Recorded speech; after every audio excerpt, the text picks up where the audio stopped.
পবিত্র কুরআনে কারিমের ২৬ নম্বর পারার সূরা আল ফাতাহ এর ১৩ এবং ১৪ নম্বর আয়াতের মধ্যে আল্লাহ তাআলা স্পষ্টভাবে জানিয়ে দিয়েছেন, وَمَن لَّمْ يُؤْمِن بِاللَّهِ وَرَسُولِهِ فَإِنَّا أَعْتَدْنَا لِلْكَافِرِينَ سَعِيرًا।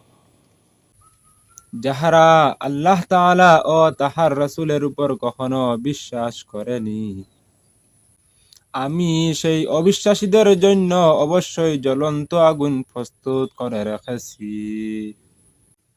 ওয়ালিল্লাহি মুলকুস সামাওয়াতি ওয়াল আরদ, আকাশমণ্ডলী ও ভূমণ্ডলের যাবতীয় সার্বভৌমত্ব এককভাবে আল্লাহর জন্য নির্দিষ্ট।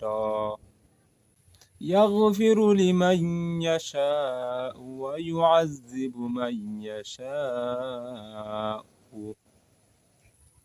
অতএব তিনি যাকে ইচ্ছা তাকে ক্ষমা করেন, আবার যাকে ইচ্ছা তাকে শাস্তিও প্রদান করেন। ওয়া কানা আল্লাহু গফুরুর রহিমা, আল্লাহ তাআলা মানুষের প্রতি অতি ক্ষমাশীল ও পরম দয়ালু।